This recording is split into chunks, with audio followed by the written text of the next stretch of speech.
that ended just yesterday. The event that you've all come for is sponsored by the British Institute of Persian Studies and the Iranian Heritage Foundation, and on behalf of the school I'd really like to thank them for their generous support for this event. We're very grateful. The event, as many of you will know, was or has been organised by the Manchester Iranian History Academic Network, and that is a very interesting and promising new or relatively new initiative launched by my good colleagues Oliver Bast and Siavush Rajbardayemi. And the purpose of the network is to showcase and develop the really considerable expertise the school has in Iranian history. And I think that Oliver and Siavush are two shining examples of that expertise. Of course, the network is relatively new, and so too is the school.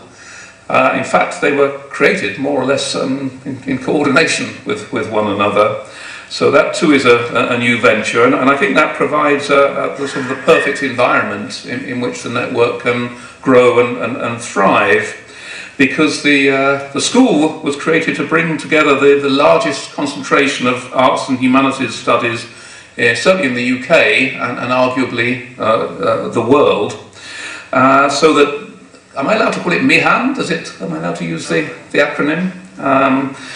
MIHAN can draw on the relevant expertise that we have not only in Middle Eastern studies, but in history, religion and theology, linguistics, and a host of other disciplines that the school houses. There are a total of 17 on which MIHAN is able to draw. So I really want to wish MIHAN and you and this workshop the very, very best of luck. I know it's going to be a fascinating as well as a highly topical event. My sins are, I'm not a Middle Eastern studies specialist. I specialise in contemporary Russian studies, but I am acutely aware of the value that a historical perspective brings to the understanding and study of contemporary Russia, and all the more, one might say, in the case of Iran. So I'm sure you're going to have a very, very productive couple of days, and I wish you all the best. I wish that I could stay, and in fact, originally I had the intention of staying and enjoying some of your deliberations.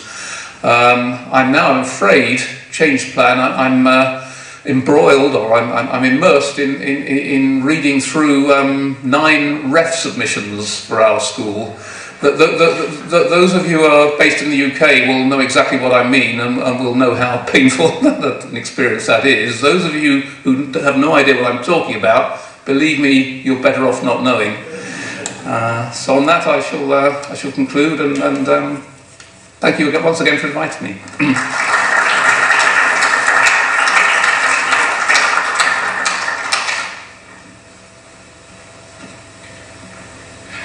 Thank you very much. I've been asked by Oliver just to say a few words on behalf of BIPS, who I'm representing here today. I wanted to thank Oliver and Siavush in particular for putting together such a wonderful workshop and bringing together such a stellar cast of academics to discuss what is one of the most important topics in the history, historiography, and, if I might say so, also the contemporary politics of Iran. So it's something which I hope we will get some very intensive, if constructive, discussion later today and tomorrow. Now, the British Institute of Persian Studies, as some of you know, is a British Academy institute that's purpose is to foster the growth and development of Persian studies in the UK, but also we have an institute in Tehran that is still functioning just about, and we hope that it will in due course reinvigorate itself and re-energise and be able to be a base for scholars and academics to go and visit, but also for Iranian academics, certainly those based in Iran, to come and visit us here. And one of the main tasks, as I said, is to try and foster and develop the development of Iranian and Persian studies. And nearly a decade ago, I'd organised a conference at another university, which we won't mention, and it was entitled The State of Iranian Studies in the UK. And in those days, we were particularly anxious that those of us who studied Iranian history and politics tended to be relegated to sort of vague and rather awkward corners, dark corners of Arab and Islamic studies institutes, and we're there really as a sort of a token person to cover some aspects of the Middle East that people would rather not talk about.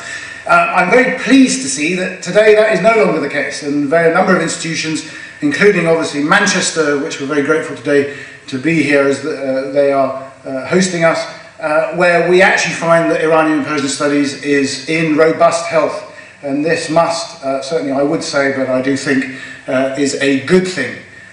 So long may it continue, and very deep thanks to Oliver and Siavush again for putting out, setting up and organising such an excellent workshop, and yet another event, I think, in the academic calendar, which highlights the rich depth of work going on about contemporary Iran. So very welcome on behalf of BIPS.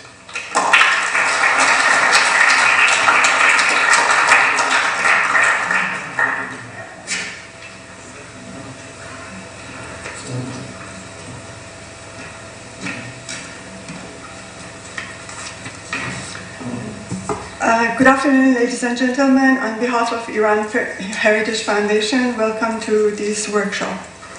The Iran Heritage Foundation was established 18 years ago as a response to a need to support Iranian studies worldwide and a wish to ensure that the new generation of Iranians living and growing away from Iran would have a connection to their rich cultural heritage. And so our mission was defined to support Iranian studies, to preserve and promote Iranian history, arts and culture. In the past 18 years, IHF has been able to achieve this rather extensive remit through close relationship with world-renowned scholars, universities and cultural institutions such as the University of Manchester. The result is events like today's workshop, which looks at the downfall of the government of Mohammad Mossadegh. There are countless what might have been in Iran's past, but no event in recent history has touched Iranian hearts as the rise and fall of Mohammad Mossadegh, a man who personified the hopes, anxieties, and consciousness of a nation.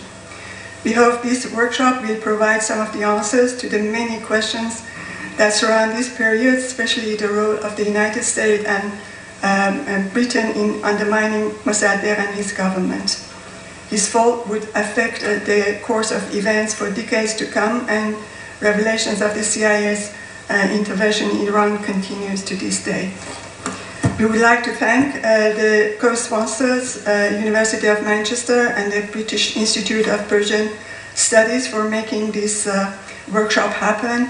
And we thank the conveners, Drs. Oliver Bast and Siavush Ranjbar Daimi, for bringing the workshop together. Thank you.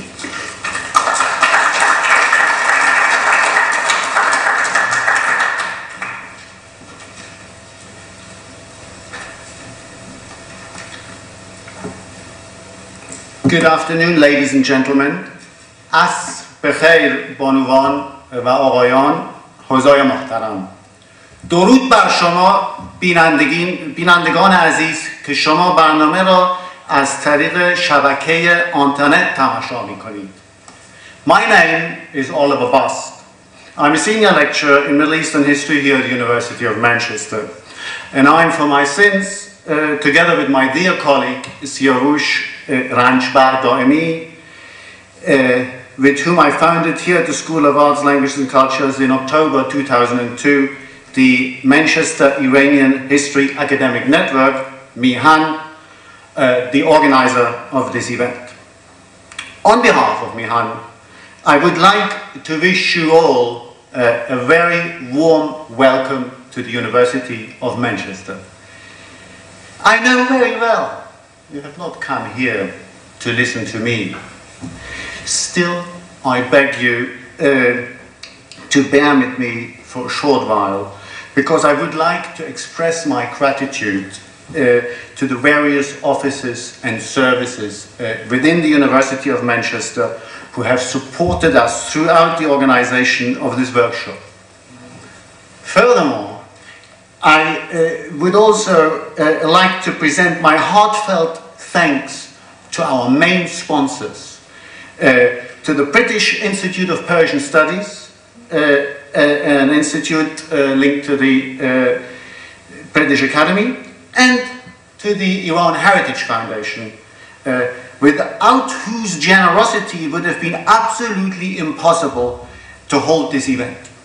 I'm also grateful to Ivy Towers Publishers, with its chairman Iraj Baghzadeh at the helm, who have kindly agreed to sponsor our keynote lecture today.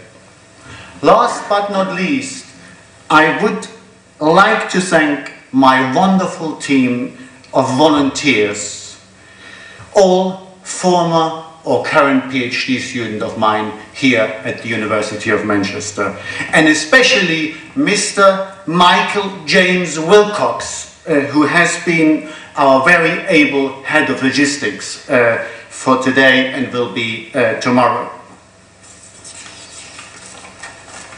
Before I finally get out of your way to make room for Ali and Erwan, let me please say something that is very important to me.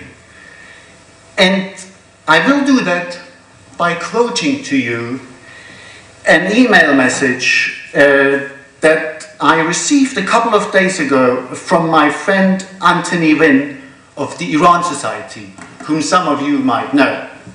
Now, Anthony and we were liaising about a talk that the Iran Society wants me to do down in London at some point in the spring of 2014. And at that point, I mentioned our workshop to Anthony and said, why don't you come along? Sadly, Anthony had to decline, writing back to me, I would have loved to come to the event, but we shall be in France at the time.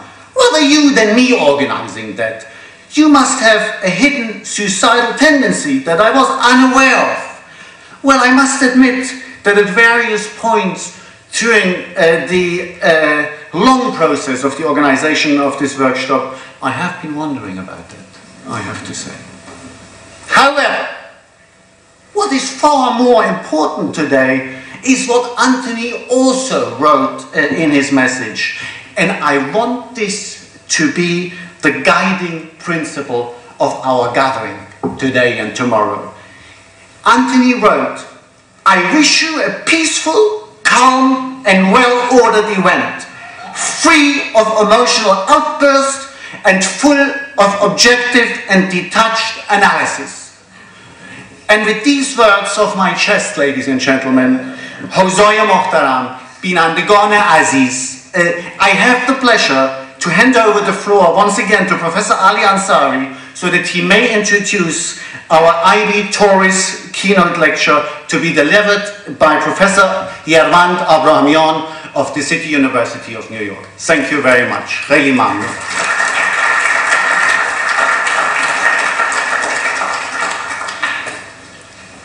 Ladies and gentlemen, it gives me very, very great pleasure to introduce our keynote lecturer today, Professor Yervand Abrahamian from the City University of New York. Something's happened. I was introducing you, but...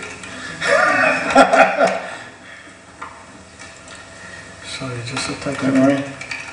This is phone interference, if there ever was. Okay. Yeah. Well, you'll be pleased to know it still gives me very great pleasure to introduce... No,